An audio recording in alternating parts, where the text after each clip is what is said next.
Biz ularni podshohga gapirmagani uchun ma'lumot qilmaymiz, balki podshohni oqlab gapirgani uchun ma'lumot qilamiz. Davlatni qilib turgan siyosatini qo'llab-quvvatlash, bu ma'noda musulmonlarning shu O'zbekiston jamiyatida diniga amal qilib yashashligini qo'llab-quvvatlash bu bizning aqidamizni buyrug'i, davlatning buyrug'i emas. Imomlar ham siyosiy anaqa davlatni gapiradi, himoya qiladi. Himoya qiladi. Nima qilsin? Suriya bo'lib ketsinmi? Birdan Liviyaga aylanib ketsinmi? Iroq bo'lib ketsinmi davlat? Yanada xosroq qilib aytsam, masalan, ba'zilar bor, o'zi tashqarida o'tiradi-da, vatanida o'tirgan mullalarni mana shunaqa deb ilzom qilishi to'g'ri emas. Podshohingga borib gapir. Va ular ko'pincha shundan keyin shunaqa deb ma'lumot qiladi. Sen o'zing kelib aytib olasanmi deydi. Ular go'yoki o'ylaydiki, biz ularni nima uchun ma'lumot qilyapmiz ekan? Podshohga gapirmagani uchun. Yo'q. Biz ularni podshohga gapirmagani uchun ma'lumot qilmaymiz, balki podshohni oqlab gapirgani uchun ma'lumot qilamiz. Bu ikki gap o'rtasida katta farqi bor. Biz hech qachon bir odamga podshohga borib gapir demaymiz. Qanday gapiradi u? Men ham gapira olmayman podshohga borib. Lekin podshohni oqlab gapirma deymiz. Haqni gapira olmaganga yarasha inson botilni gapirmasligi kerak. Haqni gapira olmaganga yarasha inson botilni gapirmasligi kerak.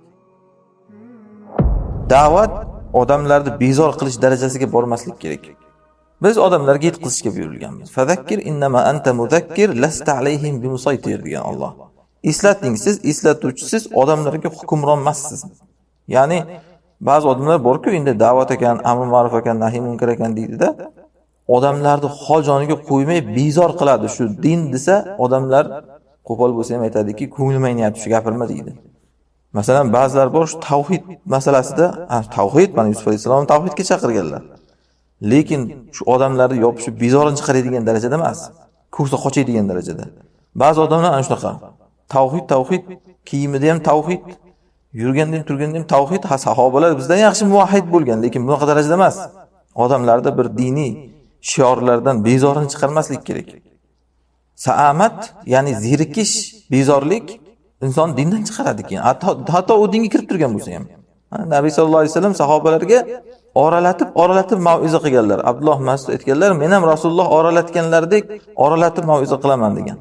Ya'ni oralab toki zerikib qolmaylar deganlar. Bezillab qolmaylar. Ana shuning uchun Yusuf alayhisalom mana bu insonga hozir shuni to'g'ri ta'bir qilib beryaptilar, avvalgidek da'vat qilganlari yo'q.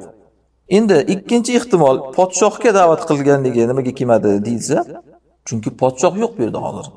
Va bu odam bunga aytishlari kerak deyilsa, podshohga borib ayta olmaydi. Yusuf alayhisalom haqida ayta olmadi-ku, chunki endi borib podshohning dinini o'zgartirish haqida podshohga gapira oladimi?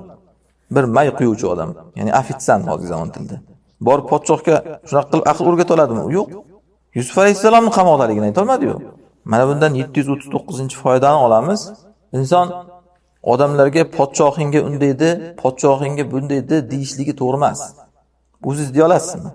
Yanada xosroq qilib aytsam, masalan, ba'zilar bor, o'zi tashqarida o'tiradi-da, o'zimizdagi masalan domlalarga aytadiki, podshohga ayt, unday qilsin, podshohingga ayt, unday qilsin deydi. Va ular ko'pincha shundan keyin shunaqa deb ma'lumot qiladi. Sen o'zing kelib ayta olasanmi deydi. Ular o'ylaydiki, o'sha yurtida turib gapirayotganlar, tashqarida turib olib gapirish oson. Sen o'zing kelib gapirib ko'rchi deydi. Haqiqatda shundaydi. Ular go'yoki o'ylaydiki, biz ularni nima uchun ma'lumot qilyapmiz ekan? Podshohga gapirmagani uchun. Yo'q. Biz ularni podshohga gapirmagani uchun ma'lumot qilmaymiz, balki podshohni oqlab gapirgani uchun ma'lumot qilamiz. Bu ikki gap o'rtasida katta farqi bor. Biz hech qachon bir odamga podshohga borib gapir demaymiz. Qanday gapiradi u? Men ham gapira olmayman podshohga borib. Lekin podshohni oqlab gapirma deymiz. Haqni gapira olmaganga yarasha inson botilni gapirmasligi kerak. Shuning uchun ham aytishadi, agar haqni ayta olmasang, botilga chapakchama. Nabiy sallallohu alayhi vasallam hadisda aytganlardi, kim inkor qilsa, baroat qilibdi deganlar. Podshohlarga zulmini. Kim sukut qilsa, salomat qolibdi deganlar. Hamma borib gapirishing kerak demaganlar. Lekin kim rozi bo'lib tobi bo'lsa, ya'ni mana shu odam halok bo'libdi deganlar. Shuning uchun mana shu tashqaridagi talab ilmlarmi yoki musulmonlar, muhojirlar, mujohidlar vatanida o'tirgan mullalarni mana shunaqa deb ilzom qilishi to'g'ri emas. Podshohingga borib gapir. Mana bunaqa degin, bunaqa degin. Siz o'zingiz gapiring va undan botilni gapirishdan sukut qilishini talab qiling, bo'ldi. Gapirishga u majbur emas va qodir ham emas. Mana shuning uchun deyapmiz, mana Yusuf alayhisalom shu shirikka podshohingga borib da'vat qil avval, shuni aytishdan avval demaganlar. Qanday qiladi? Albatta qila olmaydi buni. Balki to'g'ridan to'g'ri tushdi ta'bir qilib berganlar, o'zlari keyin borganlarda podshohning yonida yurib, keyin podshoh u kishidan o'zi haqni qabul qilgan. Ko'z-ko'zga tushgandan keyin. Bu azimat darajasi, ya'ni inson uni olishi farz emas, olsa afzal. Ya'ni podshohning oldida turib haqni aytish.